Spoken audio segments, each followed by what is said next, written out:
Today's Toy Spot, we're having a look at the DC Universe, Young Justice, the dynamic duo Batman and Robin.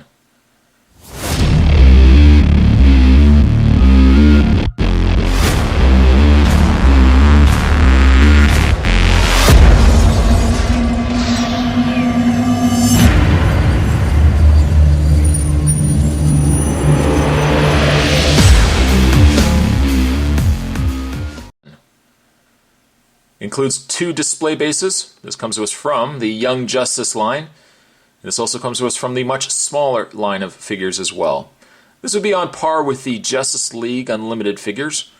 I would say they're probably just a little bit smaller, from the looks of it at least. On the side we've got some artwork from the cartoon. There's Superboy, Robin. I don't know what her name is. Her name is... oh yeah, Artemis, that's right. Let me level with you. Spot really has not watched the show very much at all. I know it's surprising. For it being a DC show and all, how come you haven't watched it? I just don't know. It's just one of those things where you just can't find good times as to when they actually air these things in Canada, but other characters there as well. On the back of the package, down below, the Young Justice 2-packs is Batman and Robin. There's Ra's al Ghul and Cheshire. Aquaman and Aqualad, and The Flash and Kid Flash. These apparently are available in early 2012. Of the larger 6-inch figures, we've got ourselves Robin, we've got Artemis, and Aqualad. This is not recommended for ages 0 to 3. Small parts may be generated. On the tops we have a nice picture of not only Batman, but certainly of Robin as well. The read-up says, after his parents were murdered, Bruce Wayne dedicated his life to fighting crime as the Batman. Years later, Batman helped orphan Dick Grayson bring his own parents' killers to justice. Dick became Bruce Wayne's ward and Batman's partner, Robin. Not sure really on the picture of Batman here, but that's really a good picture of Robin. What I am going to do is take a bit of a break. Going to get this opened up. When we come back, we're going to get a better look at the dynamic duo, Batman and Robin. More to come. Don't go anywhere. If I just grab Batman for a second and take off the display stand, both him and Robin come with these somewhat, I guess, chip, almost like computer chip display stands.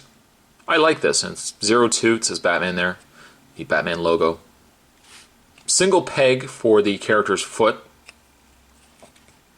Just as a comparison, I'll just take Robin off for a second, and you'll see that Robin is B01. Looks like it is the exact same chip. So it also says Young Justice on the top there, which I think is neat too. I also like that it's blue. The choice of plastic that they use, the choice of the light blue plastic, just makes them look like they're glowing. I think that's kind of neat. And we just move the camera back a bit. Whoops. Drop the display stands. These display stands are nice for certainly display purposes. They also really help the figures stand,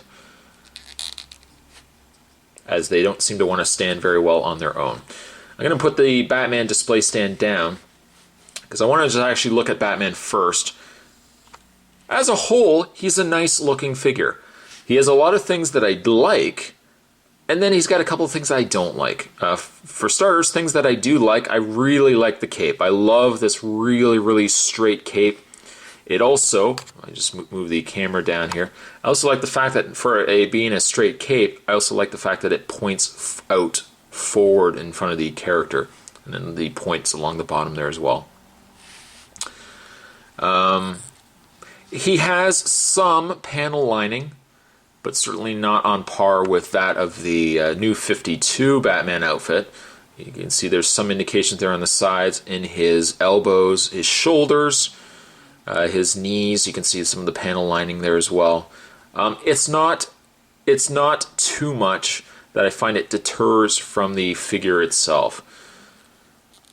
His face is pretty good. Let's zoom up to his face here. Looks like there's a little bit of paint or something around the eye area there, but for the most part it's pretty good.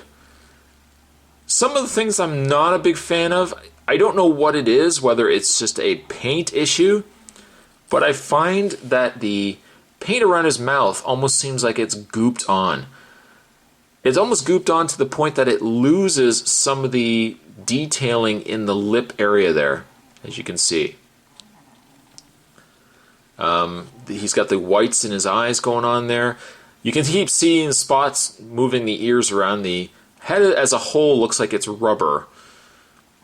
And one of the problems with it also being Batman, and I find Batman's always plagued for this problem, is the fact that his head sticks way too far down by the neck area, that even though he is on a ball joint, you can't actually get the head to go any further up than what it's doing right now, unless you really force it. But it does seem to want to kind of keep tipping down. As Batman, you know, it makes sense. But that's the one gripe I guess I could make about it. Really digging the Batman logo. It's one of my favorite current logos of Batman. He's also got himself the yellow utility belt going on there as well. One problem I really have with this line, and I don't know why, I don't understand what's the deal with the bent elbows. You can see that Batman's got it. Robin has it, but not so bad. But there's just, I don't know, I've noticed Flash has it. I think Superman has it. Green Lantern has it. Something about the new Young Justice figures, the smaller ones at least, they have the characters in these bent armed poses. This one doesn't make so much, this one makes a little more sense, but then Batman's got this open hand, and I don't know if it looks like he's asking for change. He's asking for the keys back to the Batmobile because Robin took it out without asking his advice for it, or asking to use it. I don't know. It just looks awkward, and I don't know why he couldn't have simply had straight arms. Because even when you have it on the side, it kind of just looks weird. Just kind of looks a little weird, doesn't it? In the way of Batman's articulation, his head does rotate left and right. It does bend down, but not really bends up very much, though. His arms are on a single hinge, so you can rotate them back and forth. There's no swivel or anything in the waist, and his legs go forward, but not a lot. Not a lot at all, because I think it's just the sculpt of the leg. You can move the leg to some point, and then it just kind of stops. Kind of sucks. Still, I really like Batman. Obviously, I'm a huge Batman fan. I like the figure. I just don't know. I don't know why they would have gone with this bent elbow thing going on there. If I could give Batman a rating, this figure I think is nice. Probably is a nice display piece. I think these two would look good on a shelf together, maybe by your desk or by your computer or whatnot. Batman, I'm going to give him a 7.5. And I'm just going to put him on his display stand here. And put him down for a second. And let's have a look at Robin. I think of the two figures, Robin might actually be my favorite, which is probably one of the only times I'm going to say this when I have a Batman and a Robin figure. I really like Batman, but there's just some things that could have been done better. I find Robin has a nice bright color in his shirt. He's got the nice bright red. The yellow works really, really well. He's got the nice yellow around the trim of his cape going on there as well. As for his face, it's a nice sculpt of face. And I don't know if you can make it out, but Robin's kind of got a smirk going on there.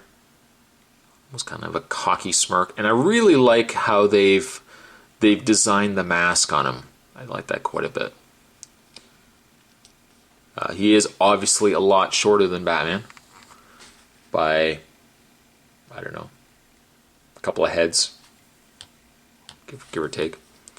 Neither of them actually have any accessories, really excluding the display stands. But I think Robin works really well. I mean, he's a very, very small figure. I don't have any Justice League figures, surprisingly, in front of me that I could do a comparison for you, but not only is he much shorter, but he's very petite. You can also see his arms are rubbery. His legs aren't as rubbery, but they have a little more give. And again, his legs don't bend very far at all. You can't get a fully seated position with Robin, or really with Batman for that matter. His arms do move forward, but not really a lot because his cape kind of gets in the way. And then, of course, he's got the articulation in the neck or in the head as well. I think Robin, I would probably give Robin an 8. He's a good figure.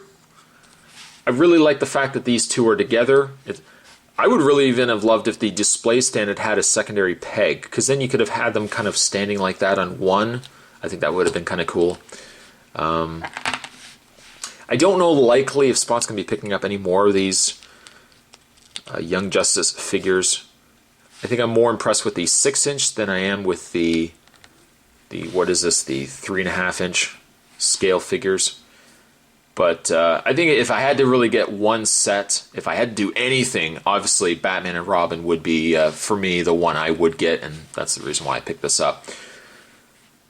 I don't know if I would necessarily recommend it. I would say these complement well and these look good on a shelf, just as something that you can look at. But I don't know if I'm willing to invest another collecting frenzy. Like, I collected a lot of the Justice League figures, and I feel almost as if I'm experiencing a sense of deja vu by collecting a very similar line all from the beginning all over again. So I'm likely not going to get any more of these. It may change. I don't know. Maybe if I see them for a good price, I might pick more up. But I'm happy with the set.